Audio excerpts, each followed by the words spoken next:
4 minute में 24 बड़ी खबरों का रुख करेंगे। पश्चिम एशिया संकट पर सरकार ने बुलाई बैठक। रक्षा मंत्री राजनाथ सिंह की अध्यक्षता में दोपहर 3 बजे बैठक में सभी विभागों के कामों की होगी समीक्षा। लखनऊ में सीएम योगी आदित्यनाथ ने समीक्षा बैठक की, फसलों को हुए नुकसान पर की समीक्षा। प्रधानमंत्री मुद्रा योजना के 11 साल हुए पूरे, सीएम धामी ने मुद्रा योजना के लाभार्थियों को दी बधाई। ये योजना स्वरोजगार की ऐतिहासिक यात्रा के प्रतीक। पश्चिम बंगाल चुनाव पर चुनाव आयोग का स्टेटमेंट, इस बार बंगाल में चुनाव निश्चित रूप से होंगे भयमुक्त हिंसा मुक्त चुनाव होंगे। पश्चिम बंगाल चुनाव के लिए ममता बनर्जी ने नामांकन दाखिल किया, भवानीपुर से भरा पर्चा, बीजेपी नेता शुभेंदु अधिकारी से होगा सीधा मुकाबला। चुनाव आयोग पर टीएमसी का बड़ा आरोप, सीसी ने बात सुनने से किया इनकार, चुनाव आयोग से 7 मिनट तक चली बैठक। पश्चिम बंगाल चुनाव के लिए बीजेपी की सूची जारी, बीजेपी ने उम्मीदवारों की छठी लिस्ट जारी की, राकेश सिंह कोलकाता पोर्ट से लड़ेंगे चुनाव। असम में चुनाव की तैयारियां पूरी, चुनाव आयोग ने पूरी की तैयारी, 26 विधानसभा सीटों पर कल होगी वोटिंग, 2 करोड़ से ज्यादा वोटर्स करेंगे मतदान। पश्चिम एशिया संकट पर सरकार ने बुलाई बड़ी बैठक, रक्षा मंत्री राजनाथ सिंह की अध्यक्षता में दोपहर 3 बजे बैठक में सभी विभागों के कामों की होगी समीक्षा।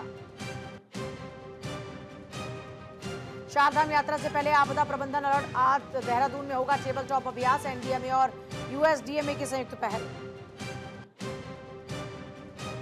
आरबीआई ने ब्याज दरों में नहीं किया कोई बदलाव, रेपो रेट 5.25% पर बरकरार, महंगाई का लक्ष्य 4.6% रहने का अनुमान। दिल्ली के सभी पानी टैंकर्स पर लगेगा जीपीएस, एनजीटी ने पानी के टैंकर पर जीपीएस लगाने का आदेश दिया, दिल्ली जल बोर्ड पानी के टैंकर्स की करेगा निगरानी।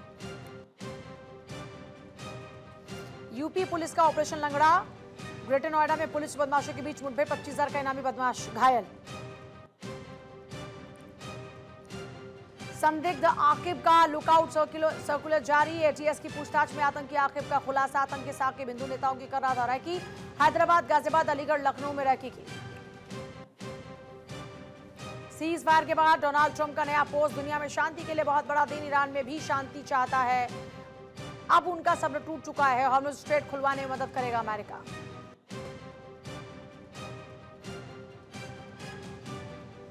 दस अप्रैल से इस्लामाबाद में होगी बातचीत, ट्रंप के विशेष दूत विटकॉफ चर्चा में होंगे शामिल, ट्रंप के दामाद जैरेड कुशनर चर्चा में होंगे शामिल। हॉर्मुज़ से टोल टैक्स वसूलेगा ईरान, हर जहाज से $2 मिलियन टैक्स लेगा ईरान, करीब $40 अरब सालाना कमाई होगी, टैक्स से नुकसान की भरपाई करेगा ईरान। नासा के आर्टेमिस 2 मिशन ने अंतरिक्ष के इतिहास में अध्याय लिखा, अंतरिक्ष यान ओरियन चांद की सतह से सबसे करीब पहुंचा।